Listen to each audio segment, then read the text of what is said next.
A paz do Senhor, igreja. Estamos mais uma vez no canal Riqueza para os Cristãos. Vamos ler hoje Hebreus 6. Portanto, deixemos de lado os ensinamentos básicos a respeito de Cristo e sigamos em frente, alcançando a maturidade em nosso entendimento. Certamente, não precisamos lançar novamente os alicerces, ou seja, o arrependimento das obras mortas, a fé em Deus, o batismo, a imposição de mãos e a ressurreição dos mortos e o julgamento eterno.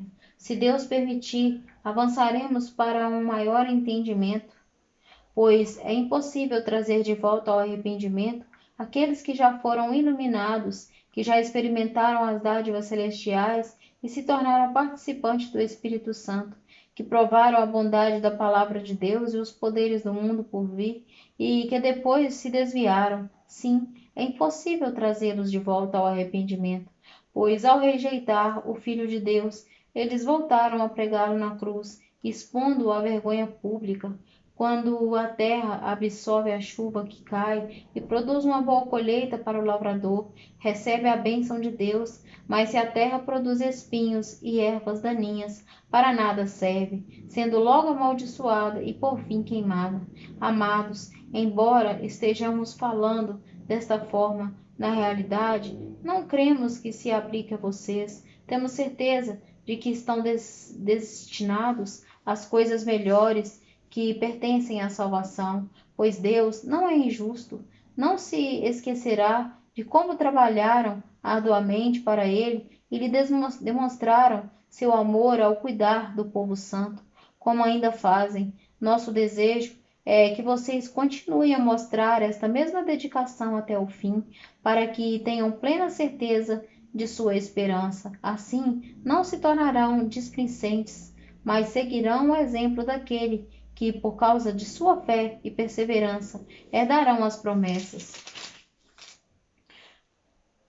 Considerem a promessa de Deus a Abraão, uma vez que não havia ninguém superior por quem jurar. Deus jurou por si mesmo e disse a ele: certamente o abençoarei e multiplicarei grandemente seus descendentes. Então, Abraão esperou com paciência e recebeu o que lhe fora prometido. Quando a pessoa faz um juramento, invoca alguém maior que ela, e sem dúvida, o juramento implica uma obrigação. Deus também se comprometeu por meio de um juramento, para que os herdeiros da promessa tivessem plena convicção de que ele jamais mudaria de ideia. A promessa e o juramento não podem ser mudados, pois é impossível que Deus minta. Portanto, nós que nele nos refugiamos, estamos firmemente seguros e a nos apegarmos à esperança posta diante de nós. Esta esperança é uma âncora firme e confiável para nossa alma. Ela nos conduz até o outro lado da cortina, para o santuário interior. Jesus já entrou ali por nós. Ele se tornou nosso eterno sumo sacerdote, segundo a ordem de Melquisedeque. Aqui neste capítulo, o Senhor está nos falando através do seu discípulo que Yeshua HaMashiach é o sacerdote e o sumo sacerdote para toda a humanidade, e os que pela fé quiserem ser pedra viva, que é o templo do Espírito Santo, que hoje, após a ressurreição de Yeshua HaMashiach, todos que abrirem o coração e a mente para ser temente ao Eterno, seguindo os mandamentos que ele nos deixou por amor, como Yeshua HaMashiach nos deu o exemplo.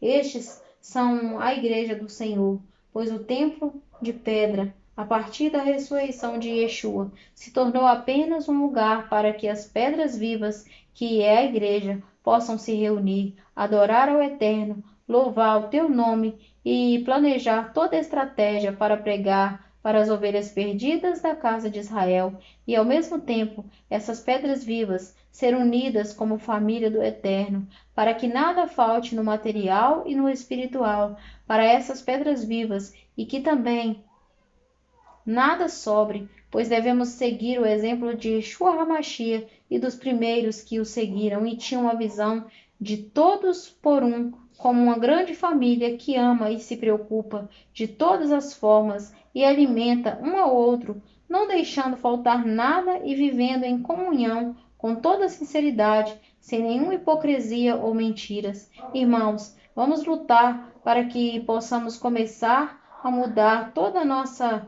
cultura de individualismo que foi implantada ao longo dos anos em nossa mente e em nosso coração. E vamos lançar a cultura, mesmo que a princípio seja em nossa mente e em nosso coração, de pensar primeiro no coletivo, depois no individual, de sermos unidos aqueles que querem verdadeiramente seguir o exemplo de Yeshua HaMashiach e sempre pedindo ao Espírito Santo de Deus para nos dar prudência, entendimento e visão dos lobos disfarçados de ovelhas no meio de nós e sermos irmãos verdadeiros somente daqueles que querem seguir Yeshua HaMashiach e ao mesmo tempo ser como Yeshua HaMashiach, amar a todos, mas ser da família apenas dos que têm sinceridade com o exemplo de Yeshua HaMashiach.